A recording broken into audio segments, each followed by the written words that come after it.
Kisah suka dan duka perjalanan 3 jam atom Stasiun Luar Angkasa Tiangong. Nama saya Ricky Suwarno, berdiri di atas pundak dua superpower Amerika Serikat China melihat masa depan Indonesia. Seperti halnya semikonduktor chip, jam atom China juga diblokir oleh Amerika Serikat. China tidak bisa memintanya, tidak bisa membelinya, dan akhirnya terpaksa membuatnya sendiri. 3 jam atom sekaligus dibawa ke stasiun luar angkasa China. Apa itu jam atom? Arloji yang sangat akurat sehingga meskipun dia telah berjalan sejak kelahiran alam semesta, arloji ini hanya akan salah setengah detik sampai hari ini. Tahukah Anda mengapa negara-negara barat mati-matian memblokir jam atom China?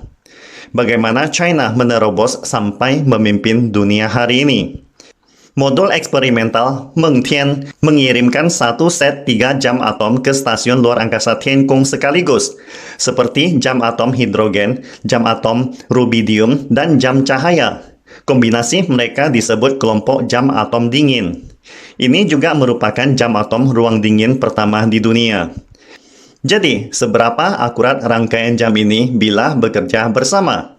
Jawabannya, stabilitas tingkat kedua adalah 10 pangkat minus 17. Berapa besar angka ini? Mungkin Anda harus menghitungnya seumur hidup. Apakah perlu begitu akurat? Jawabannya of course. Pada tahun 1991, 100.000 tentara Irak tewas dibantai Amerika. Sementara militer Amerika Serikat hanya mengorbankan 148 tentara.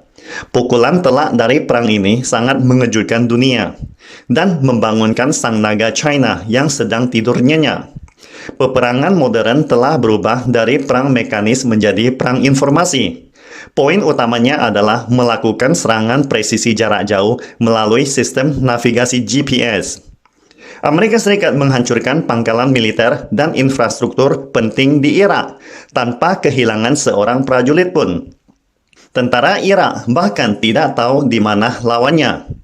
Sistem GPS menggunakan satelit buatan untuk penentuan posisi dan navigasi yang dapat memberikan lokasi geografis yang akurat, menghitung kecepatan mengemudi, dan informasi lainnya. Jadi, bagaimana informasi ini dapat dengan cepat ditransmisikan ke bumi? Jawabannya terletak pada gelombang elektromagnetik transmisi sinyal. Kecepatan gelombang elektromagnetik sangatlah cepat. Pada dasarnya sama dengan kecepatan cahaya, sekitar 300.000 km per detik. Satelit orbit rendah berjarak 1.000 sampai 5.000 km dari bumi. Sedangkan satelit orbit tinggi berjarak 36.000 km. Pada jarak ini, gelombang elektromagnetik hanya memerlukan waktu 1/10 detik. Artinya, jika deviasi waktu melebihi 1 detik, penyimpangan posisi di permukaan bumi akan melebihi 300.000 km. Dengan penyimpangan demikian, apakah rudal masih bisa mengenai sasaran secara akurat? Itulah sebabnya jam atom menjadi jantung dari sistem navigasi. Sebenarnya, ketepatan jam kuarsa yang digunakan dalam kehidupan kita sehari-hari sudah sangatlah tinggi. Bahkan jam kuarsa hanya memiliki kesalahan 1 detik dalam 270 tahun. Ketika kristal kuarsa dinyalakan, ia dapat menunjukkan gerakan periodik yang teratur, seperti bandul kuno. Osilator kristal standar yang dipoles rata-rata dapat bergetar 32.768 kali per detik. Gerakan teratur ini digunakan untuk menghitung waktu. Tetapi bagi GPS, jam kuarsa tidaklah cukup, sehingga lahirlah jam atom. Para ilmuwan menggunakan 6 sinar laser untuk mengikat atom dari 3 arah yang berbeda. Jadi, saat ini memerlukan teknologi pendinginan laser, sehingga gugus atom terikat mendekati nol mutra. Sinar laser yang didorong secara vertikal ke atas memberikan dorongan ke kelompok atom gas. Di bawah aksi inersia, ia akan bergerak ke atas untuk jarak sekitar 1 meter seperti air mancur. Teknologi ini kemudian disebut air mancur atomik. Lalu, mengapa China menempatkan 3 jam atom di stasiun Tiangong sekaligus? Jam atom berkinerja tinggi pertama di dunia yang dikirim ke luar angkasa bersama dengan modul eksperimental Mengtian telah menarik perhatian dunia. Jam atom digunakan untuk mengukur waktu dengan sangat akurat, dan stasiun Tiangong telah menjadi sistem frekuensi, ruang dan waktu paling akurat di orbit, menjadikannya sebagai alat ukur kuantum tercanggih di dunia. Akurasinya telah meningkat setidaknya 5 kali lipat, yaitu lebih dari 100.000 kali. Dapat dikatakan sebagai alat ukur presisi kuantum dengan akurasi pengukuran tertinggi yang pernah diluncurkan manusia ke luar angkasa. Di balik pencapaian nomor 1 dunia ini, China sebelumnya mengalami perjalanan berliku-liku, dihina dan diblokir dalam teknologi jam atom. Seperti diketahui, jam atom pertama di dunia lahir pada tahun 1955, dan China baru bangun memulai teknologi ini setelah Perang Teluk, tepatnya 40 tahun lebih lambat dari negara barat. Pada awalnya, China hanya ingin langsung membelinya, dan negara barat juga bersedia menjualnya. Tetapi yang China dapatkan hanyalah produk generasi lama berkinerja rendah. Misalnya satelit Beidou No. 1 menggunakan jam atom presisi rendah, sehingga akurasi posisi China saat itu hanya mencapai 20 meter. Sedangkan akurasi sipil GPS bisa mencapai 10 meter, apalagi dibandingkan akurasi militer Amerika Serikat yang mencapai 1 meter.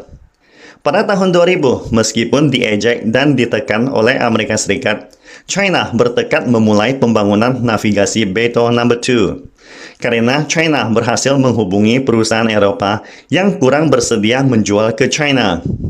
Pada saat China menandatangani kontrak, muncullah Amerika Serikat menekan perusahaan Eropa untuk terus menaikkan harga, memaksa China untuk menandatangani berbagai persyaratan yang tidak adil. Sebenarnya, satu-satunya tujuan mereka adalah sengaja menunda dan menghalangi pengembangan stasiun ruang angkasa China.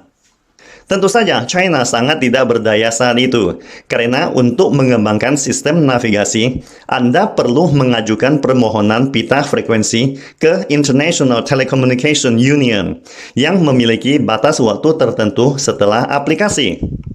Pada saat kritis seperti itu, kepala perancang Beidou No. 2 akhirnya memutuskan untuk membuat jam atomnya sendiri, supaya China tidak akan terus dicekik leher oleh negara barat. Pada tahun 2006, China akhirnya menerobos blokade barat dan menguasai kapasitas produksi independen jam atom rubidium. Pada saat ini, perusahaan jam atom Eropa datang mengetuk pintu mengatakan bahwa harganya bisa dinegosiasikan. Apakah China masih menginginkannya?